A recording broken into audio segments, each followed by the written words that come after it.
श्री गुरुवे नमः।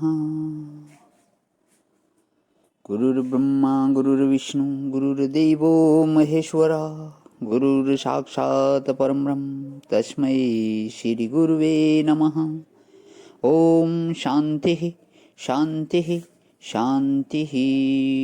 प्रणाम भगवान। श्री आलू वाले बाबा जी का दिव्य ग्रंथ महावाक्य, जिसमें भगवान अध्याय चल रहा है जीवन मुक्ति, और पेज नंबर है आज हमारे पास 254 से आगे कर रहा हूँ इसको। कि स्वामी जी कहते हैं उपाधि युक्त आभास चैतन्य सहित जीव कहलाता है। उपाधि युक्त आभास चैतन्य सहित जीव कहलाता है। जीव को अनादि अनंत जो कहा है वह इस प्रकार के जीव को नहीं कहा, किंतु जीव तत्व को कहा है।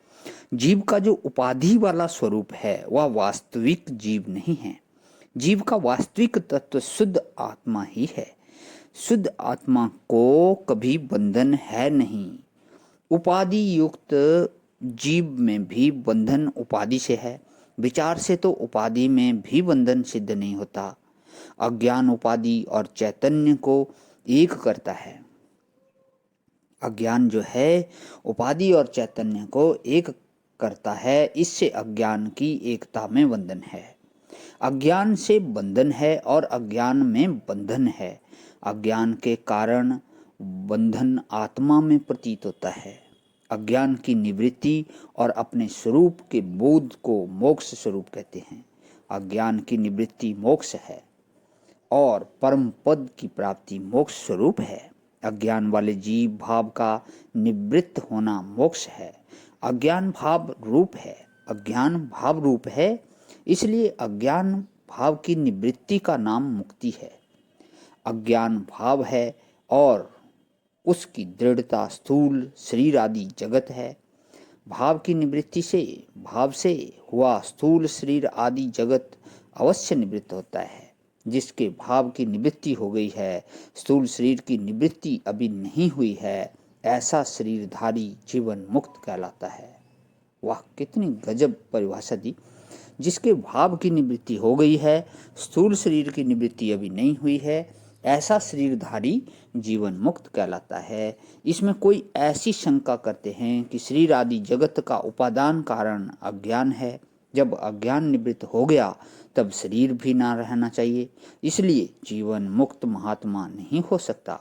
इसका समाधान यह है कि जैसे जली रस्सी कुछ समय तक अपनी आकृति में रहती है, इसी प्रकार अज्ञान निवृत्त हुए जीवन मुक्त का शरीर भी कुछ समय तक दिखता रहता है। जिस प्रकार भुना हुआ चना देखने में चना होते हुए भी उसकी उत्पन्न होने की शक्ति का नाश हो जाता है, इसी प्रकार अज्ञान का कार्य रूप शरीर होते हुए भी उस शरीर का अज्ञान जला हुआ होता है। अब वह अज्ञान अंकुर को उत्पन्न नहीं कर सकता। जिस अज्ञान के वेग से शरीर उत्पन्न हुआ था, उस वेग को वह अवश्य समाप्त करेगा। जो शरीर मूल ज्ञान से स्थूल ज्ञान का हो गया है, वह मूल अज्ञान की निवृत्ति करने वाले के अधिकार से बाहर हो चुका है। वह अपने वेग को भले ही समाप्त करे, उसमें जीवन मुक्त की कुछ हानि नहीं।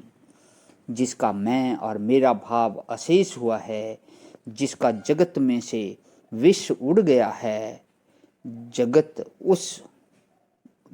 उसका कुछ नहीं कर सकता। वाह वाह, क्या बात है।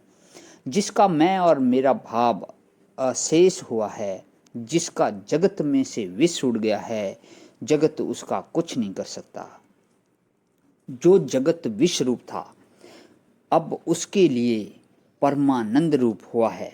दिखता हुआ जगत भी अब उसकी दृष्टि में सत्यता रहित है। उसको सब में अपने स्वरूप ही का भान होता है, जिसकी सब क्रिया परमानंद स्वरूप है। जो क्रिया कर्ता और कारण को परमानंद से भिन्न नहीं देखता, ऐसा शरीरधारी शरीर आदि के अभिमान से मुक्त ज्ञानी इस अवस्था में जीवन मुक्त कहलाता है। जीता हुआ मुक्त जीवन मुक्त है। शरीर से जीता है, जगत में जीते हुए के समान कार्य करता है, परंतु अवास्तविक।